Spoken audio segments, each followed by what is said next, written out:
My name is Adam Benkert. I am Associate Professor in Medical Humanities at the Medical Museum, which is the university's museum for the culture and history of medicine, and I am also a group leader at CBMR. I am here today to introduce to you Professor Stanley Ulijaszek. Stanley is a nutritional anthropologist. His work centers on the evolutionary basis for and cultural diversity in nutritional health. He's currently the director of the Unit for Biocultural Variation and Obesity at the University of Oxford. This, I think, 17, 18 years old center is a really profoundly interdisciplinary research unit based at Oxford, and it's dedicated to understanding the complex and interwoven causes of obesity in populations across the world. Professor Ulijaszek is also an emeritus professor in human ecology. He, of course, has a publication list a mile long, as you can probably imagine. I would highlight here one publication, which I think Stanley is also going to mention, which is the 2017 book Models of Obesity. I would also, as a communication person, be amiss if I didn't mention the fact that Stanley is a very, very active communicator around topics on obesity and nutritional health.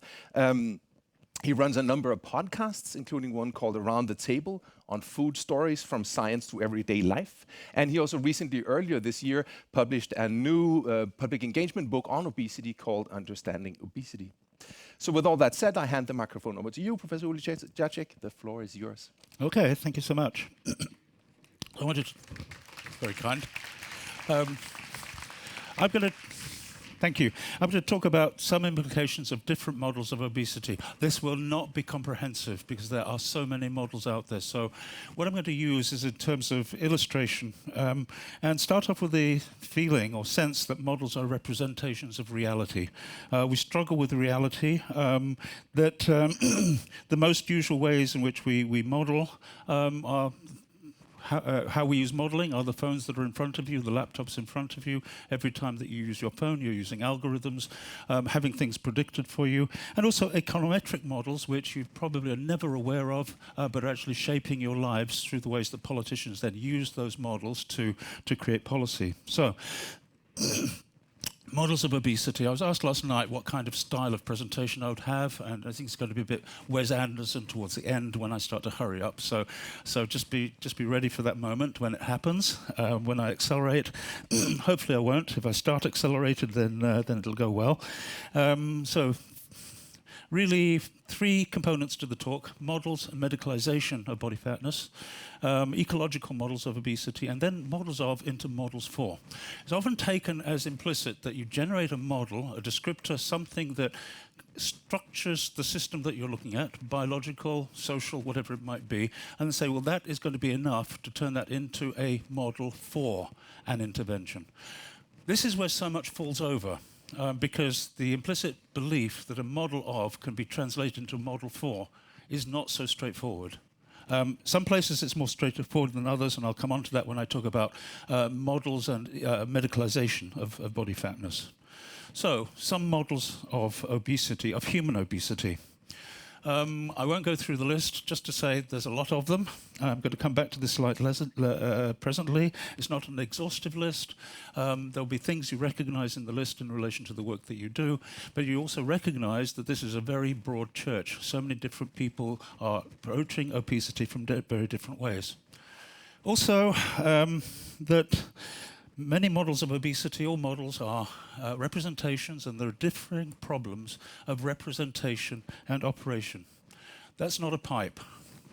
A model of obesity can be many different things and represented in many different ways. So I'm putting this up here so you can put on your surrealist hat across this talk and say, let's look at the strange places that this can take us. So, in trying to tame the idea of models, we use models to tame our science, and I'm trying to think about ways in which we can use approaches to tame the way we think about models. I went to physics. Luckily, in Oxford, we know many different people. I can talk to physicists around the table at my Oxford college, and they turned me to this paper by Ritchie, which said, suppose there were a general theory of modeling obesity, not modeling obesity, just modeling in general, then what would that look like? So I'm going to come back to this slide. But first of all, there are different layers to thinking about what a general theory of modeling might be, whatever you are actually doing. I've called them Goldberg variations because I'm passionate about the Goldberg variations and how they help my students actually generate incredible dissertations, and they have across the years.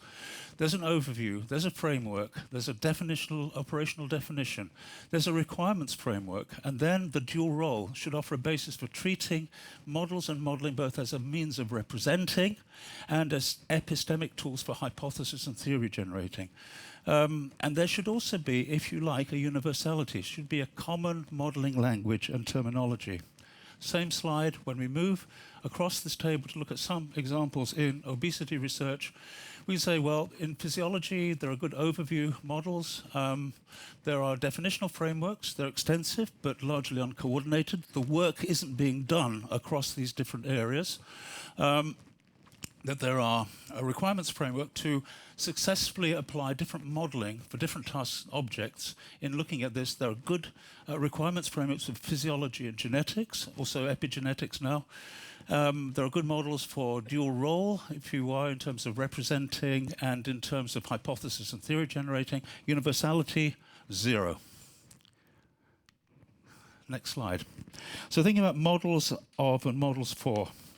Models of are descriptive, models for are models for intervention. That's the cover of my previous book. Those of you who are Danish and ever been to the SMK, Statens Museum for Kunst, will see that very unfashionable painting. But that very unfashionable painting gave me a very strong idea. There are two women holding a map. Everybody's clearly distressed. There's the waterfall. They don't know where they are. The water is tumbling. And that, to me, was a representation of where we were with obesity research. You have a map. The map is helpful, but it doesn't stop the water tumbling. That's a very clear representation.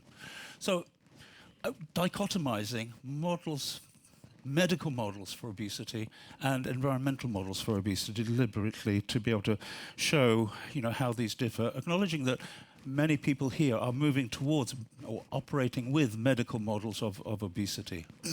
So, first of all, following in René Magritte's footsteps, ce ne sont pas des souris. These are not mice. They are not mice. They are models. They are models. Okay, one of these, at least, is a model of obesity. It's not about the hair, it's about genetics, but also we know now that it's also about the sociality of these animals. Do they live caged together? Do they live caged separately?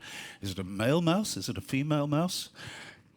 That model is already an ambiguous object. So we have to think about, it's an animal model, and other obvious questions. Why do you use a particular animal model?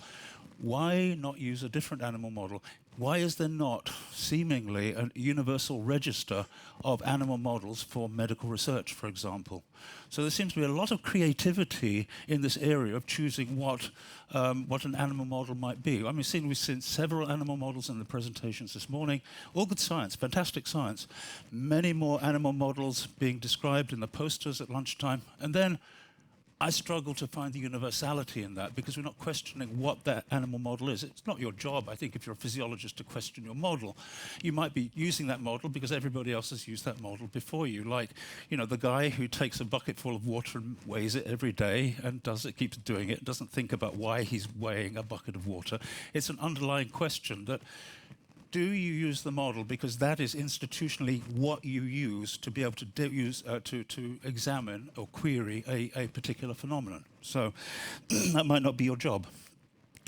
Well, when we look at animal models of obesity, it just takes us to the 1980s, and we see that obesity models of animal models of obesity really are deconstructing the animal in relation to the research object.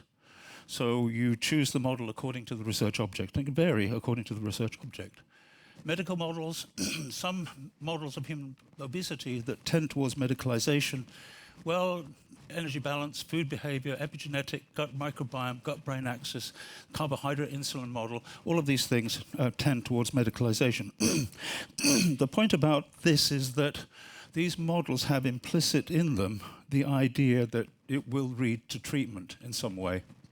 So you don't really question that this is going to be the end point and what you're moving towards. If you have a different end point, then you'll construct a model differently. You think about it differently. Obesity models and medicalization. We have a number of issues with the medicalization. One is that the solutions lie with medicine. And the solutions lie with the medicalization of obesity treatment. That there are policy and public health responses which might lie in medicalization, but they may also lie elsewhere in public personal responsibility or environment. So there are many different ways of thinking about medicalization of obesity, but they tend towards similar kinds of things. So you ask the question. There are societal issues attached to treatment. We did a Lancet article about the pandemic saying the vaccine isn't going to be the silver bullet. Lots of other things will happen. Well, they did. Anti-vaxxers happened. Many other things happened that were social phenomena attached to a particular treatment. With respect to obesity models, well, who qualifies for treatment? Who pays for treatment? How is it administered? And what is the model patient? Is it Elon Musk or is it an everyday person with obesity? Every country will have a different, every clinic may even have a different answer. So, you know, it won't disappear because you have a magic bullet. Now, environmental models, I think it's straightforward. You know what an environment is. Do you know what an environment is? Yeah, okay, that's cool. No, the wise people say no because they know this is a trap. Okay. Well, let's go back to Goethe.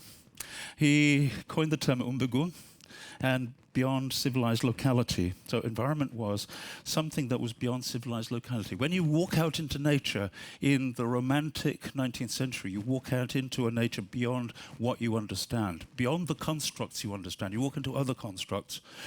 Umgebung was translated by Thomas Carlyle into environment in 1828, as opposite to urbanization and modernity. So it's a romantic modernism beyond a boundary of civilization.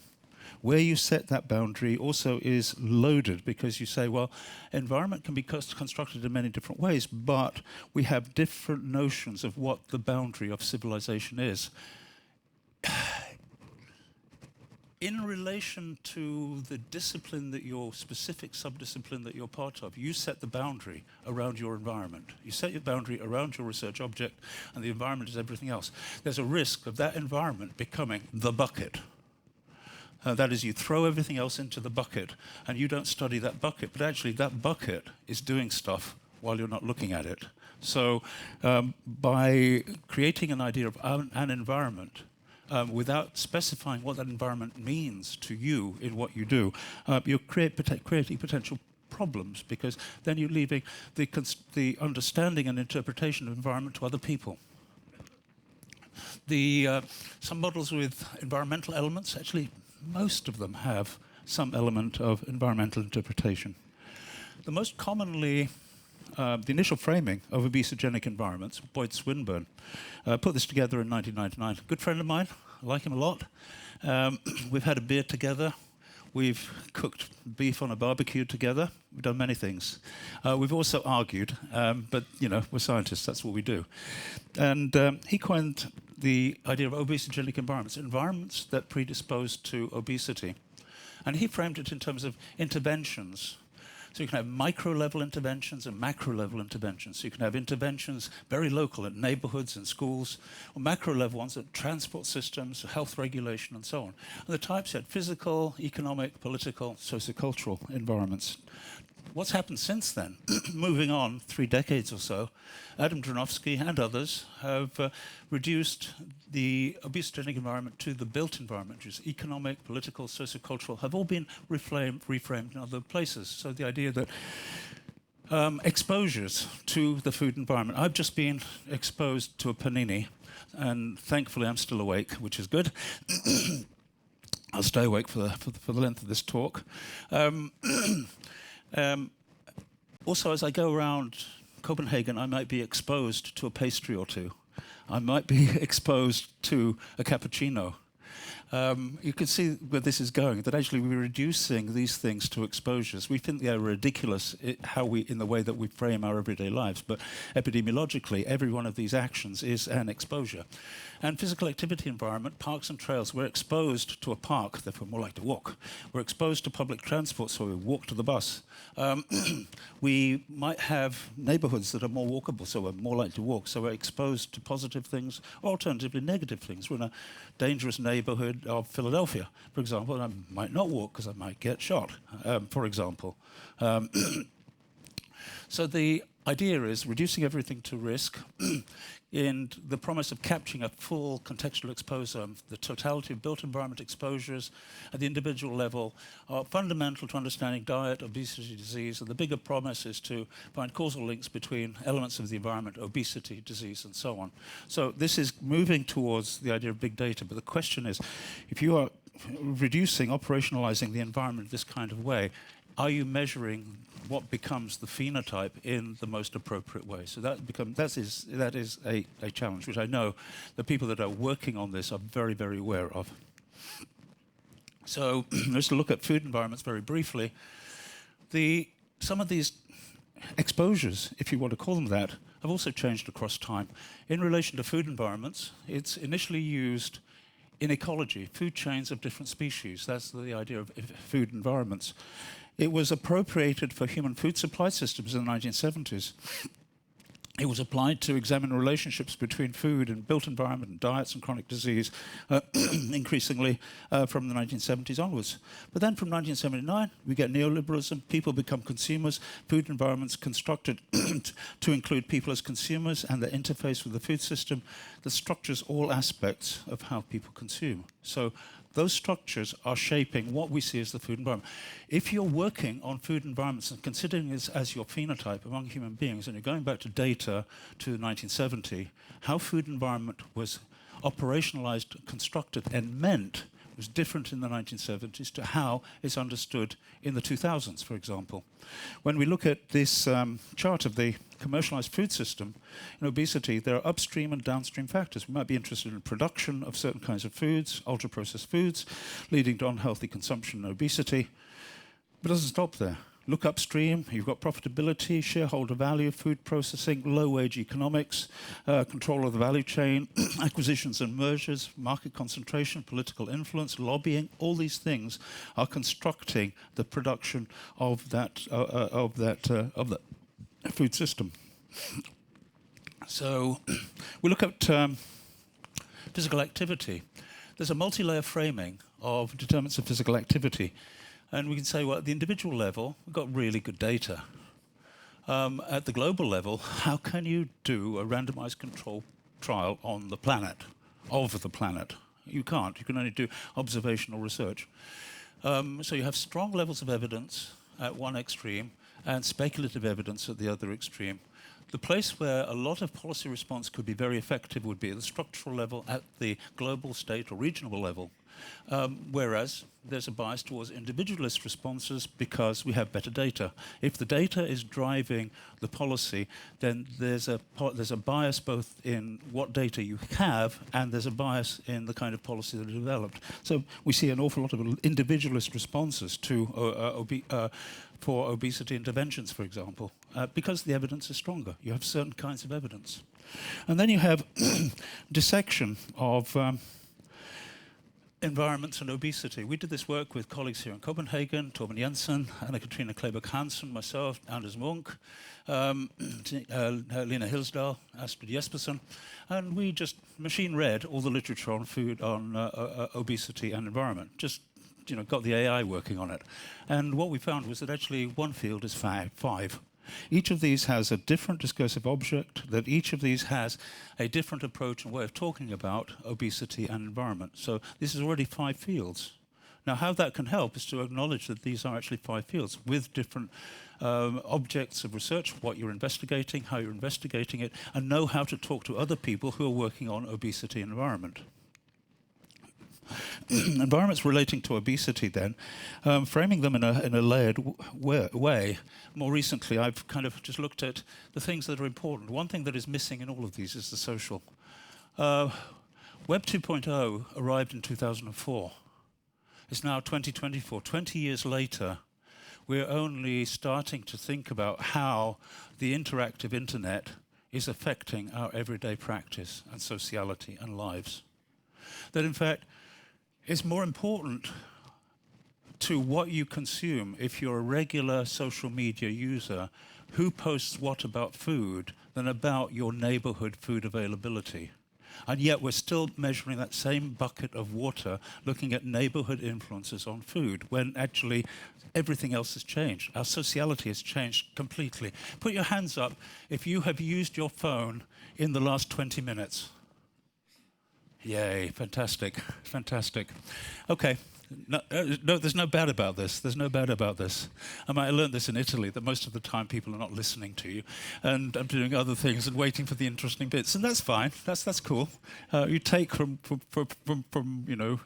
what you're given and use the useful and interesting bits. So 10 minutes. Okay, you weren't just saying thank you. No. Okay, I'm running. But actually, the web has changed many different things, and so we need to be collecting different kinds of data. I'm going to skip this one. Okay, we're going to Wes Anderson mode very shortly and talk about models of and models for. So obesity models are just that, models. Okay, so E.P. Box wrote in 1976 that all models are wrong, some are useful, which is to say that they're imperfect representations of reality. We might struggle to get to that reality. We may never get to that reality in our life, in our research, but we know this is going to be our aim. So a model of something like a map represents that something like with any topological map, decisions need to be made by the modeler about what you leave in, what you leave out. According to its use, some things are more important than others. So a model for is a model for problem solving. A model for obesity intervention, its regulation should include things like that can be acted upon. You don't keep in things that you can't act upon. Or maybe you have an aspiration to act on something in the future, so you keep it in. According to its use, treatment, epidemiological modeling, public health intervention, economic policy, you decide what goes in. It can't represent that totality of a phenomenon, but should help in thinking towards an action. So here's something that we all know. This is where we are right now. The very end here is where we are, up at the top, left-hand, right-hand side. But as you zoom out on Google Maps, you find this is a multi-scale model where at every level, as you're zooming out, you see different things are prioritized. Somebody's made a decision at Google about what is important, what's not important. You know, the fact is that top slide doesn't tell me where the pastry shops are. And somebody's made the decision about pastry shops in Copenhagen, or maybe even globally. But that is a platformization, because that is already influencing your behavior.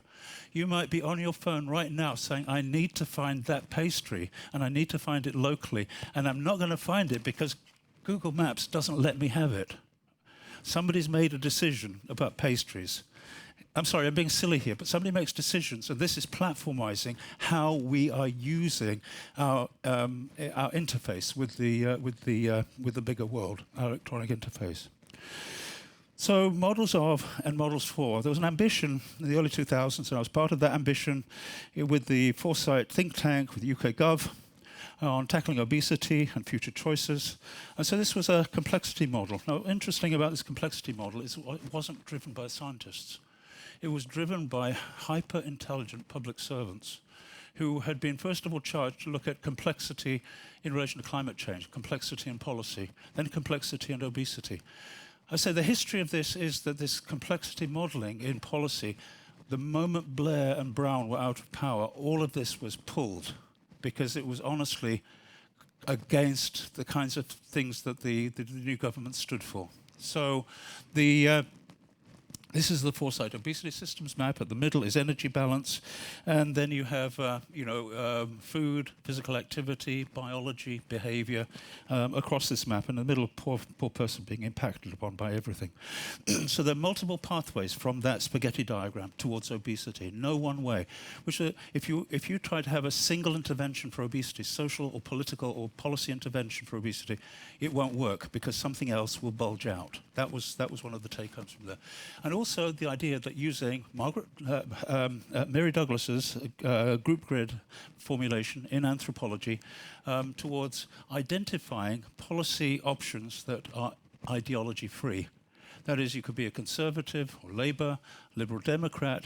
Every party, there'd be a policy that would suit any particular ideological frame within Parliament. That was the idea, and it came.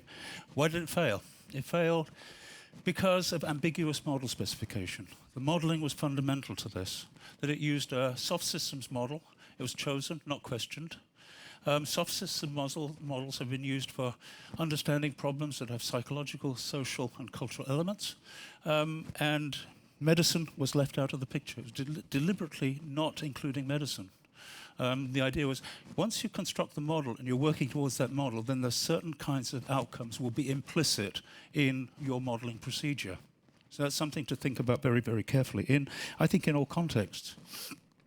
So models reveal partial truths, and they're conditional on the science of the moment. No-brainer. We know this. You're a scientist. You're sitting at your frontier, whatever that frontier is, and you're trying to push that frontier.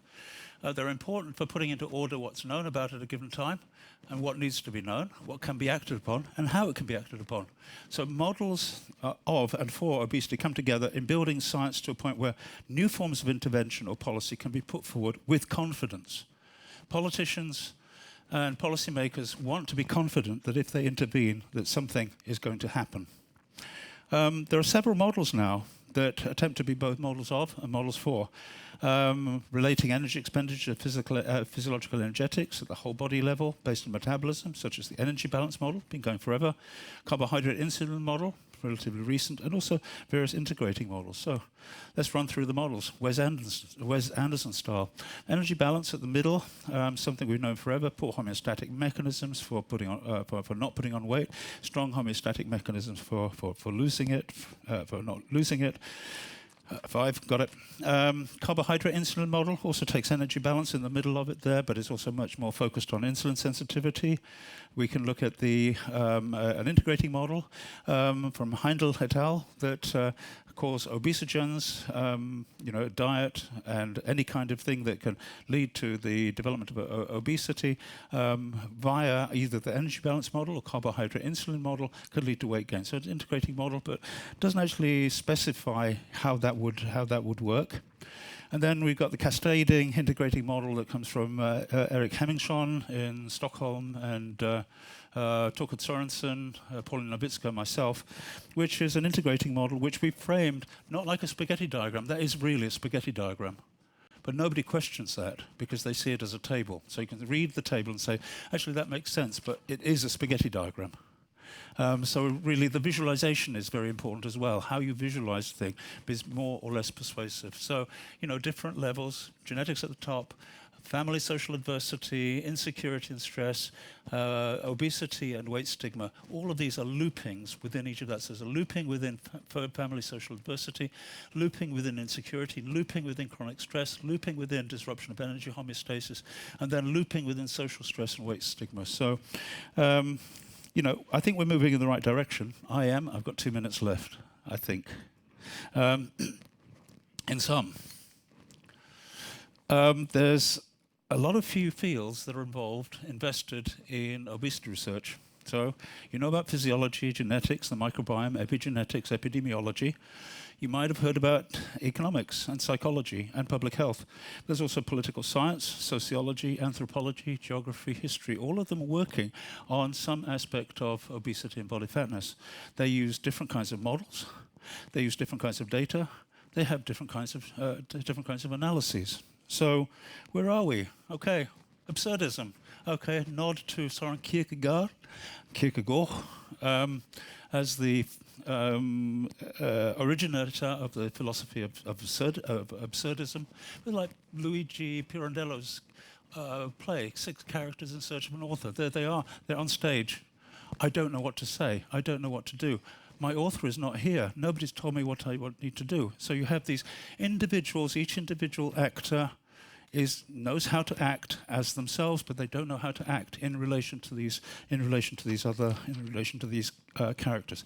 If you haven't seen this play, do go and see it when you can. Okay, future need. We need a meta model. We need to identify priorities for modeling. We need to move towards understanding obesity complexity. So there's a lot of things that we need to do. This science is kind of in the early days. I'm going to miss that one. And so tackling obesity rests on appropriateness of models for obesity being appropriately translated into models for. That's not necessarily the work of the physiologist or geneticist working on those biological models of obesity, but those need to be translated and need to be translated into ways in which people can act on. Upstream regulation on levels of inequality and security, structural behavioral medical interventions, understanding moral discourses attached to personal value among people who carry excess weight. Remember, at least in the US, more people are overweight and obese than not. If you say there's a war on obesity, then for some people this feels like a civil war. That in fact you're not going to resolve an issue if you're saying I'm going against these sectors of population. So, and these things are especially important in societies where personal choice is preached, but healthy choices are constrained for people that need them most. To wit, UK, United States, Australia, the major neoliberal countries in the world. So I guess what we need is the J.S. Bach obesity models. We don't have one, but we can be inspired by Goldberg variations to be more comprehensive in our approaches to obesity models. And this is what I get when I just Google obesity models. Thank you.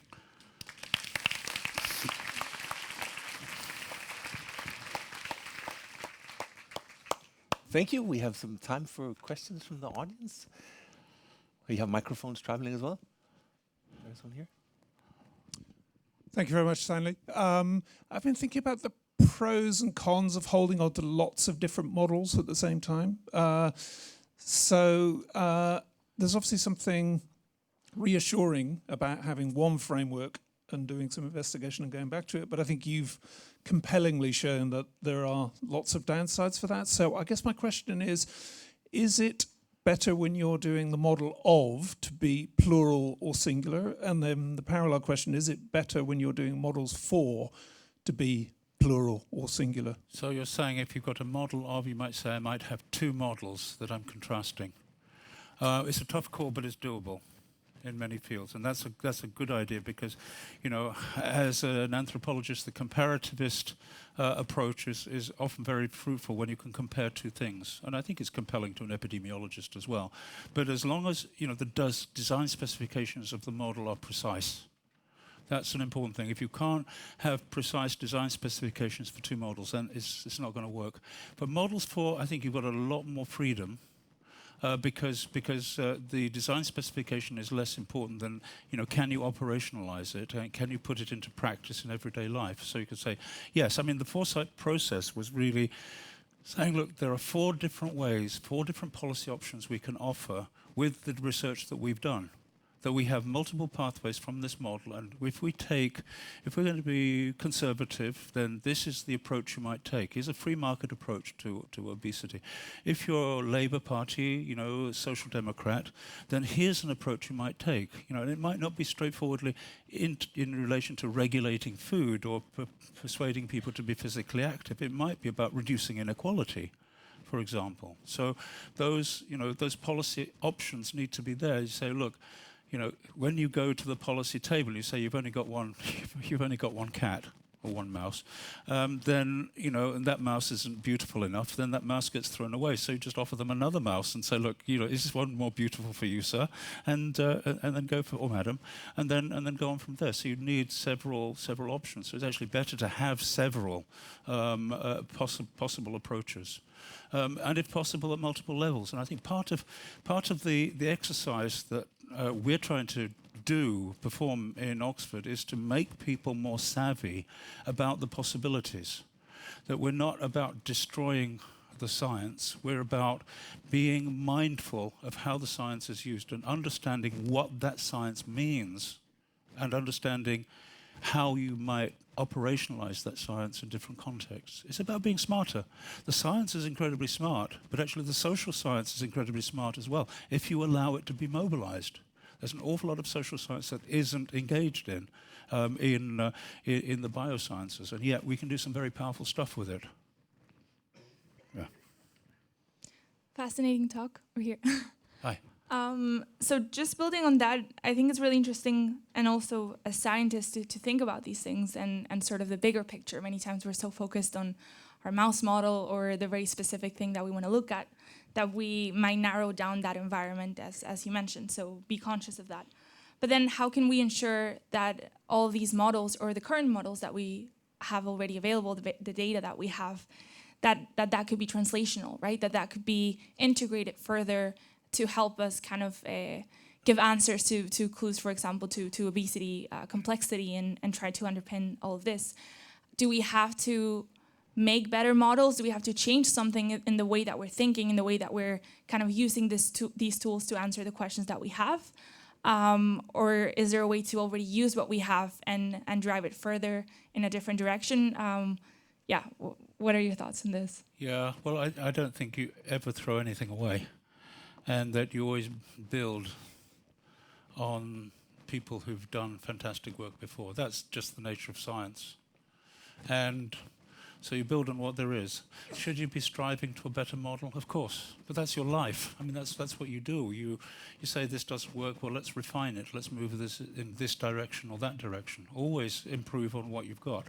The place, if you're a bioscientist working in this area, the place where you get traction with policymakers would be to have a very clear and understandable section in your research paper that says, this is what these are the limitations of what I've done, and these are the limitations for interpreting for intervention, and these are the possibilities.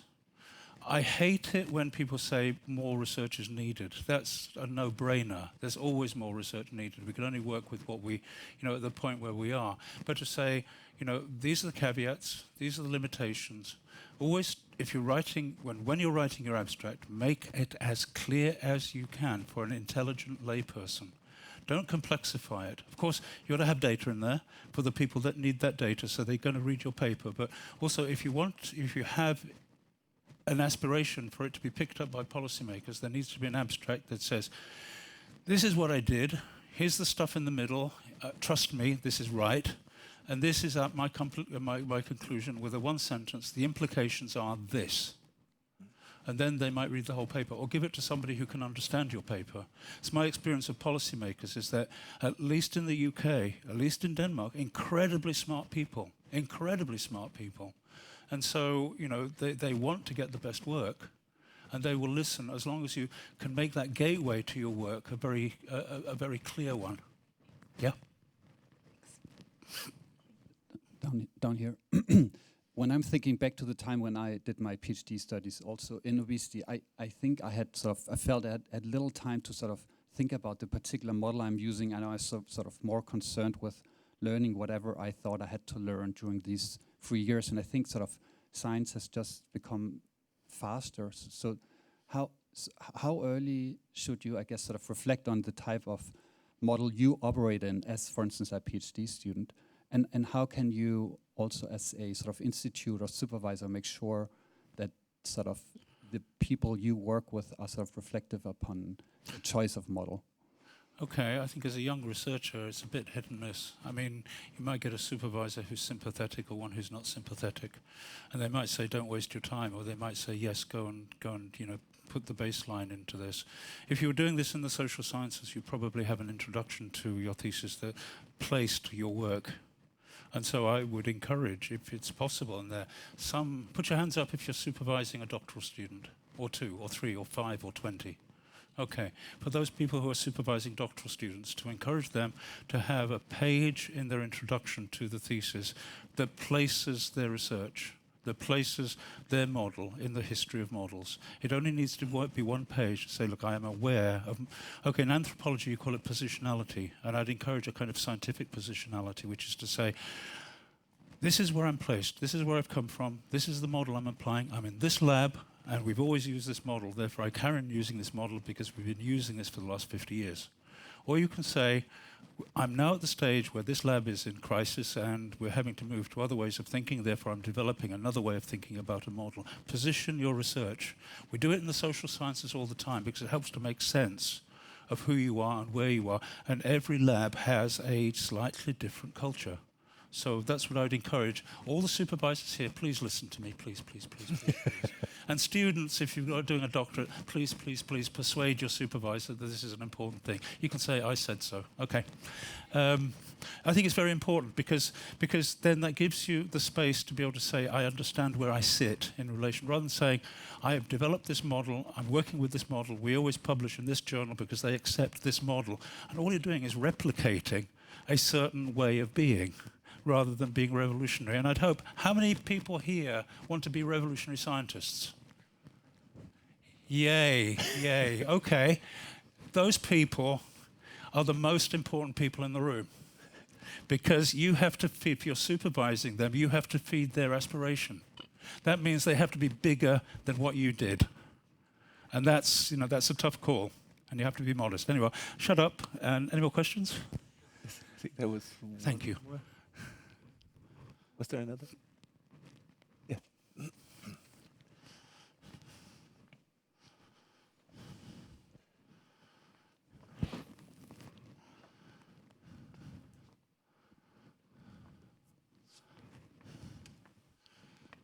Hi, thank you so much for the address. I thought it was super Hi, interesting. Vera.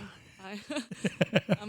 I just wanted to ask, as the evidence keeps mounting on, you know, the effects of semaglutides and things like this, how do we go about communicating with governments and policymakers to consider the population approaches more, to consider the upstream causes? Because it seems to me that the kind of, you know, if I was in power and I wanted to say that I've made some changes in relation to obesity, then moving in the direction of, for example, increasing budgets for semaglutides and these kind of medicalized treatments, I would do that. But isn't that an easy out without considering everything else?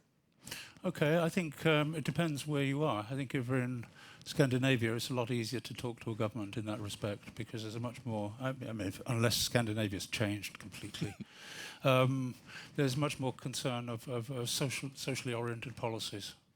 In the UK, you get this shift from one policy to another, ding-dong, and the United States, between one kind of policy and another kind of policy. And so some governments are more prone to market liberal approaches. They say, well, leave it to the market. The less a government has to do, the better. Leave it to the market. And then marketized solutions are what are being taken up. But not always. Sometimes you have personal conviction, and personal conviction politics can be quite strong. You have a politician who's got belief in a particular thing. They can be very powerful in politics. There was Emma Crew did an ethnography of the UK Parliament, of the UK government, and she showed just how collaborative actually a lot of it is. And there's a thing called that's my riff. So you get a politician who says, I always do child policy, and then even if the opposition has got a good idea, and they're not in power, they'll give that idea to the person who is in power, so they can take it for theirs and then run with it. Be extremely, you know, talk to lots of policy people if you can, and think about how policy is made. Because sometimes it's very scientific, it can take years to develop something, and sometimes it happens like that in response to an event. Sometimes it's as simple as the UK Treasurer deciding he's going to lose weight and become fit, which is, you know, how the sugar tax was imposed. It's the unofficial story of the sugar tax in the UK. The Treasurer put it into his last budget. But also the fact there was good data, that the evidence was strong. No politician is going to change something if they don't believe the evidence is strong. Because you change something and you think, well, I was just convinced this would work, and then it goes wrong, it's their fault. But you can say, look, I've got this strong body of evidence, and I believe this will work. In the UK, the sugar tax wasn't taken on for a long time, because all that government was... You okay? Stable. Yeah, there you go. Thank you. Yeah, dead speaker. I'll do anything to attract attention. But no, for a long time, all they had was modelling, and they said, this is only modelling. And it wasn't until real data could be put into the model. They said, look, we put real data through this, and it seems to work. So there are so many different ways. Talk to people who are in politics and policy and say, well, you know, how do you negotiate government? Talk to lots of people. If you ever meet a politician, have a cup of tea with them, or coffee, and a piece of cake. Is that helpful? Thanks. Thank you. All right, I think that's all we have time for now. Okay. So thank you again, Professor Ulijaszek.